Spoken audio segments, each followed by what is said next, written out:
हड़ताली संगठनों के नेतागण व्यवस्थित और अनुशासित दिशा में विफल रहे। इसका फायदा आरएसएस और भाजपा के लोगों ने उठाया। आप तमाम सेविका सहायिका बहनों को मेरा प्रणाम, नमस्कार, जय श्री राधे राधे। आप लोगों के साथ कुछ बातें साझा करना चाहती हूँ। वो ये कि 21 दिसंबर को ही अखिल भारतीय आंगनवाड़ी कर्मचारी महासभा ने माननीय समाज कल्याण मंत्री जी के नाम एक अनुरोध पत्र लिखती है, जिसमें ये कहती है कि जो भी हमारे बिहार की आंगनवाड़ी सेविका सहायिका बहनें चयन मुक्त है, उनको अविलंब अपने कार्य पर वापस लिया जाए, उन्हें पुनः बहाल किया जाए। ये अनुरोध करती है। आज आपको उन बातों से रूबरू कराना चाहती हूँ जिनसे आप अनभिज्ञ हैं। महासभा को देखकर 24 दिसंबर को ट्रेड यूनियन के लीडर माननीय मुख्यमंत्री और माननीय उप मुख्यमंत्री अन्य विधायकों के नाम एक आग्रह पत्र लिखते हैं, जिसमें उन्हें पुनः कार्य पर वापस लेने का, मानदेय बढ़ोतरी का आग्रह करते हैं। साथ ही भाजपा नेताओं के ऊपर जबरदस्त प्रहार किया जाता है। उस लेटर को आप देख सकते हैं, सुन सकते हैं, समझ सकते हैं। तो आप खुद इस पर विचार कीजिए कि कौन क्या कर रहा है और क्या नहीं। एक नज़र लेटर पर। आईसीडीएस बिहार के निदेशक के द्वारा आंगनवाड़ी हड़ताल के दरमियान 10,204 आंगनवाड़ी सेविका और 8,016 सहायिकाओं को चयन मुक्त करने का आदेश को वापस लेने को लेकर बिहार के माननीय मुख्यमंत्री और माननीय उप मुख्यमंत्री के नाम माननीय विधायकों और ट्रेड यूनियन कर्मचारी संगठनों के नेताओं का आग्रह पत्र। पटना, दिनांक 24/12/2023।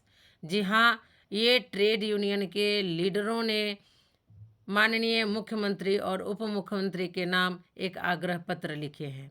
वो ये है कि महोदय, विदित हो कि 4 संगठनों के संयुक्त आह्वान पर आंगनवाड़ी सेविका सहायिकाओं की अनिश्चितकालीन हड़ताल 29 सितंबर से शुरू हुई थी। पूर्व हड़ताल पर जाने की विधिवत सूचना दी गई थी। पूर्व प्रेषित और लंबित मांगों पर वार्ता नहीं होने और मांगों को नहीं माने जाने के चलते आंगनवाड़ी कर्मियों में भारी आक्रोश था। इसी क्रम में पटना में भारी संख्या में आंगनवाड़ी सेविका सहायिका जुटी और राजधानी के कई प्रमुख चौराहे को जाम किया गया। हड़ताली संगठनों के नेतागण व्यवस्थित और अनुशासित दिशा में विफल रहे। इसका फायदा आरएसएस और भाजपा के लोगों ने उठाया। उनकी कोशिश राजधानी में उपद्रव मचाना था। भाकपा माले और कई संगठनों ने तत्काल मामले में हस्तक्षेप किया और भाजपाई कोशिश की निंदा की। वाम दलों की संयुक्त बैठक में भी इस दिशा में संयुक्त वक्तव्य जारी किया गया। इसी दरमियान निदेशक की ओर से 18,000 से ज़्यादा सेविकाओं और सहायिकाओं को चयन मुक्त करने का आदेश जारी कर दिया गया, जो कि न्याय संगत नहीं है। बिहार में बड़ी बड़ी हड़तालें और आंदोलन हुए हैं, लेकिन ऐसी कार्रवाई कभी नहीं हुई है। इससे महागठबंधन सरकार की छवि धूमिल हुई है।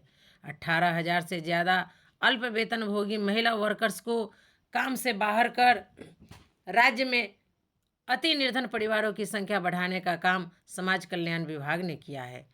हम सभी आपसे आग्रह मांग करते हैं कि चयन मुक्त करने का आदेश सरकार तत्काल वापस ले।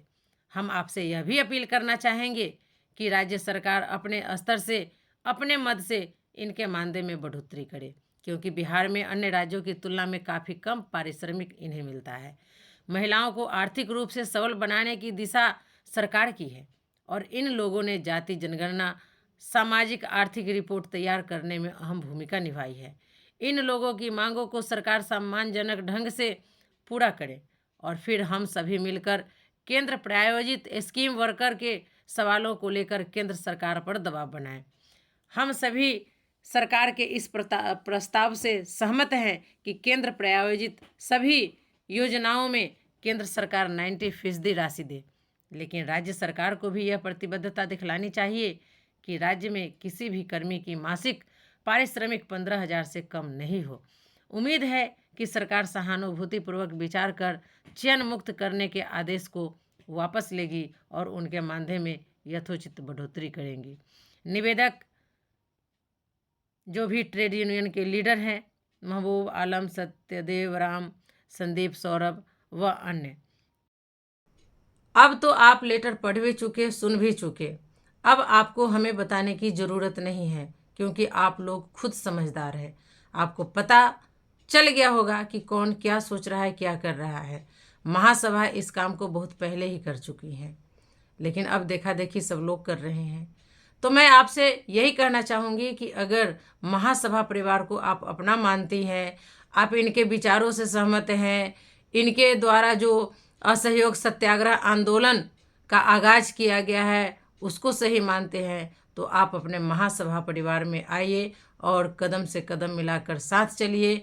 हमारी यानी महासभा के हाथों को मजबूत करिए ताकि हम अपनी मंजिल को पा सकें।